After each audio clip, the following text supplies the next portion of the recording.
أعوذ بالله من الشيطان الرجيم بسم الله الرحمن الرحيم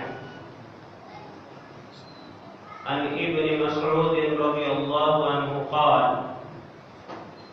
قال أناس لرسول الله صلى الله عليه وسلم يا رسول الله أنواقض بما عملنا في الجاهلية قال أما من أحسن منكم في الإسلام فلا يواخذ بها ومن أساء أخذ بعمله في الجاهلية والإسلام رواه مسلم۔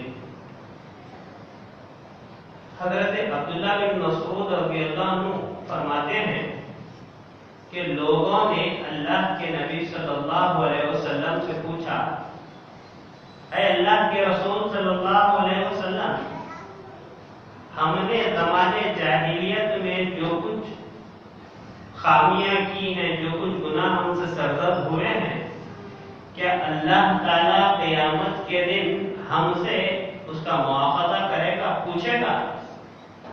اللہ کے نبی صلی اللہ علیہ وسلم نے فرمایا، کہا کہ تم میں سے جو لوگ اسلام لے آئے، نیک کام کیے تو اللہ مواخذہ نہیں کرے گا۔ ہاں، وہ لوگ جو اسلام لے آئے اور پھر برے کاموں میں مبتلا رہے تو اللہ جاہلیت کے کاموں کا بھی حساب لے گا اور اسلام لانے کے بعد کا بھی حساب لے گا۔ اس حدیث کو امام مسلم نے روایت کیا ہے۔ یہ حدیث معنی و مفہوم کے اعتبار سے تو آپ کو سمجھ میں آ گئی ہوگی۔ اس پر کچھ روشنی ڈال کر میں اپنی بات ختم کرتا ہوں۔ اللہ کے نبی صلی اللہ علیہ وسلم کے دور میں جو لوگ اسلام لے کر آئے تھے وہ خاندانی مسلمان نہیں تھے، بلکہ شرک اور کفر کو چھوڑ کر اسلام میں داخل ہوئے تھے۔ ہاں، ان کے بعد کو جو جنریشن تھا وہ خاندانی مسلمان تھا۔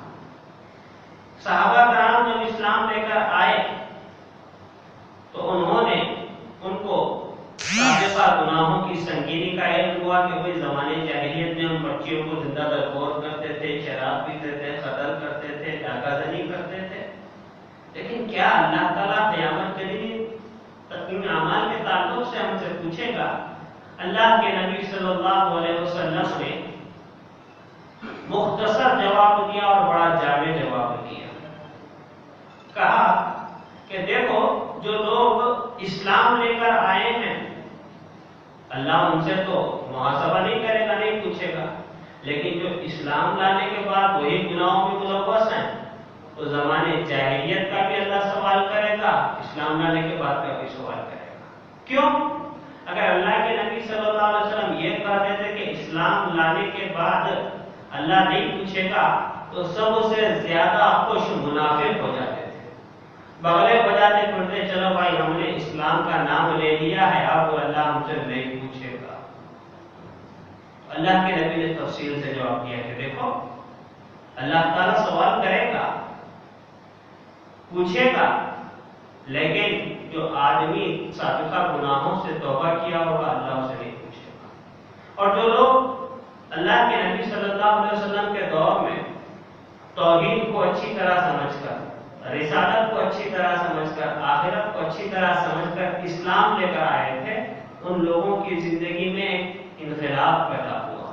وہ اسلام لانے کے باوجود اگرچہ کہ اسلام نے ان کو خوشخبری سنائی تھی، الاسلام یہدم ما کان قبلہ، کہ اسلام لانا سے سارے سابقہ گناہ معاف ہو جاتے ہیں، دوسری طرف اللہ نے بشارتیں ان کو دی تھی، قل یا عبادی الذین اسرفوا علی انفسہم لا تقنطوا من رحمۃ اللہ، اے میرے بندو جنہوں نے اپنے نفسوں پر ظلم کیا اللہ کی رحمت سے مایوس نہ ہو۔ لیکن اس کے باوجود صحابہ کرام آخرت کے خوف سے آبدیدہ ہوتے، پریشان ہوتے اور توبہ و استغفار کیا کرتے تھے۔ اس کے مقابلے میں منافقین کا جو طبقہ تھا اسلام لے کر آیا تھا، جدھر ہوا چلی ادھر ان لوگوں نے رخ کو پھیر دیا۔ تو اللہ کے نبی صلی اللہ علیہ وسلم نے فرمایا کہ جو آدمی اسلام لانے کے بعد سابقہ کاموں کو کرے گا تو اسے ڈبل مواخذہ ہوگا. مسلمان اور منافقین دونوں کے درمیان فرق اللہ کے نبی صلی اللہ علیہ وسلم نے واضح کر دیا. اس حدیث کے اندر پیغام کیا ہے؟ اس حدیث کے اندر پیغام یہ ہے کہ ہم لوگ خاندانی مسلمان ہیں.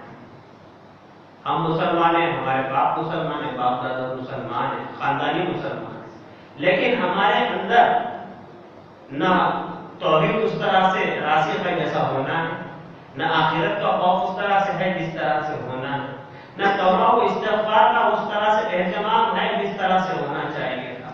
صرف توبہ و استغفار کا مطلب یہ ہوتا کہ کلوں پر مار لیا جائے تو بہتر یہ ہوتا کہ آدمی اپنی ناک کو جو ہے زمین پہ لگاتا ہے تو اس کی ناک گر جاتی. توبہ کی تسبیح پڑھنے سے توبہ کا مطلب پورا نہیں ہو جاتا جب تک کہ آدمی توبہ و استغفار کے شرائط کو پورا نہ کرے.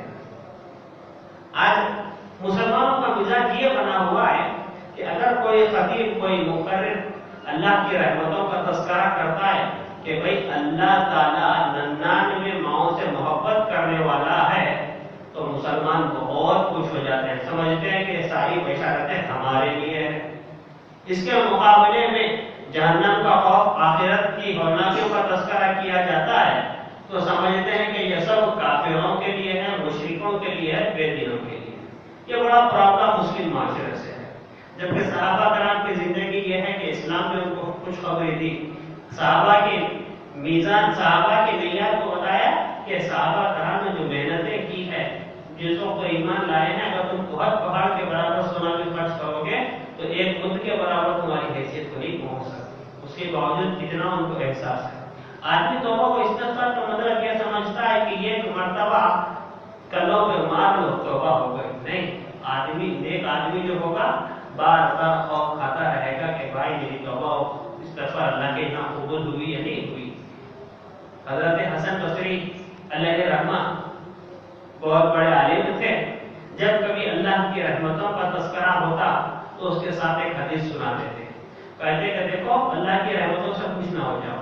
کیوں کہ اللہ تعالیٰ نے ایک عورت کو بلی کے باندھنے کی وجہ سے اللہ نے اس کو جہنم میں بھیج دیا. نہ اللہ کے عذاب سے مایوس ہو جاؤ. تو ہمیں ضرورت اس بات کی ہے کہ ہم اس حدیث کے معنی و مطلب کو سمجھیں، توبہ و استغفار کے معنی مفہوم کو جاننے کی کوشش کریں.